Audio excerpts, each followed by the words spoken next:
ಸಿದ್ದರಾಮಯ್ಯ ಅವರ ಮೇಲೆ ಬಹಳ ಗಂಭೀರ ಆರೋಪ ಕೇಳಿ ಬಂದಂತಹ ವಿಚಾರ ಅಂದ್ರೆ ಮೂಡ ಹಗರಣ. ಅದಕ್ಕೆ ಸಂಬಂಧಪಟ್ಟಂತೆ ಕೆಲವೊಂದು ಬೆಳವಣಿಗೆಗಳಾಗ್ತಾ ಇದೆ, ನೋಡ್ತಾ ಹೋಗೋಣ. ಸಿದ್ದರಾಮಯ್ಯ ಅವರದ ಮೂಡ ಹಗರಣ ಏನಿತ್ತು, ಜನಪ್ರತಿನಿಧಿಗಳ ವಿಶೇಷ ಕೋರ್ಟ್ ನಲ್ಲಿ ವಿಚಾರಣೆ. ಮೂಡ ಹಗರಣಕ್ಕೆ ಸಂಬಂಧಪಟ್ಟಂತೆ ತನಿಖಾ ವರದಿಯನ್ನ ಸಲ್ಲಿಕೆಗೆ ಸಮಯಾವಕಾಶಕ್ಕೆ ಇದೀಗ ಎಸ್ಪಿಪಿ ಮನವಿ ಮಾಡ್ಕೊಂಡಿದ್ದಾರೆ. ವರದಿ ಪ್ರಿಂಟ್ಗೆ ಹೋಗಿದೆ, ಕೆಲ ಹೊತ್ತಲ್ಲೇ ಕೊಡ್ತೀವಿ ಅಂತ ಎಸ್ಪಿಪಿ ಹೇಳಿದಾರಂತೆ. ಸೊ ಸಮಯಾವಕಾಶಕ್ಕೆ ವೆಂಕಟೇಶ್ ಅರಬಟಿ ಎಸ್ಪಿಪಿ ಮನವಿ ಮಾಡ್ಕೊಂಡಿದ್ದಾರೆ. ಕೋರ್ಟ್ ಹಾದಿ ತಪ್ಪಿಸುವ ಕೆಲಸ ಅಂತ ಸ್ನೇಹಮಯಿ ಕೃಷ್ಣ ಮತ್ತೆ ದೂರ್ತಾ ಇದ್ದಾರೆ. ಇದನ್ನ ಇವತ್ತೇ ಬಿ ರಿಪೋರ್ಟ್ ಸಂಬಂಧ ಆದೇಶಕ್ಕೆ ಸ್ನೇಹಮಯಿ ಕೃಷ್ಣ ಸಾಮಾಜಿಕ ಹೋರಾಟಗಾರಿಯವರು ಮನವಿ ಮಾಡಿದ್ದಾರೆ. ಏನ್ ರಿಪೋರ್ಟ್ ಕೊಡ್ತಾರೆ ನೋಡೋಣ ಅಂತ ಜಡ್ಜ್ ಕೂಡ ಹೇಳಿದಾರಂತೆ. ಸೊ ವಿಚಾರಣೆ ಮಧ್ಯಾಹ್ನ 2:45ಕ್ಕೆ ಮುಂದೂಡಿಕೆ ಮಾಡಿದೆ ಜನಪ್ರತಿನಿಧಿಗಳ ಕೋರ್ಟ್.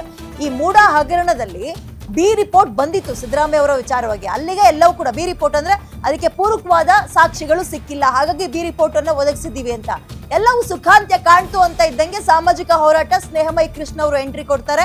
ಹಂಗಲ್ಲ ಹಿಂಗೆ ಅಂತ ಕೆಲವೊಂದು ಆರೋಪಗಳನ್ನ ಹೊರಿಸಿ ಕೆಲವೊಂದು ದಾಖಲೆಗಳನ್ನ ಕೂಡ ಕೊಡುವ ಪ್ರಯತ್ನವನ್ನ ಮಾಡ್ತಾರೆ. ಹಾಗಾಗಿ ಜನಪ್ರತಿನಿಧಿಗಳ ಕೋರ್ಟ್ ನಲ್ಲಿ ಈ ಮೂಡ ಮತ್ತೆ ಸೌಂಡ್ ಮಾಡ್ತಾ ಇದೆ. ಇದೀಗ ವೆಂಕಟೇಶ್ ಅರಬಟಿ ಎಸ್ಪಿಪಿ ಅವರು ಸ್ವಲ್ಪ ಟೈಮ್ ಅನ್ನ ಕೇಳಿದ್ದಾರೆ ಇವಾಗ ಡಾಕ್ಯುಮೆಂಟ್ಸ್ ಅನ್ನ ಕೊಡುವ ಸಲುವಾಗಿ. ನೋಡೋಣ ಏನಾಗುತ್ತೆ ಅಂತ.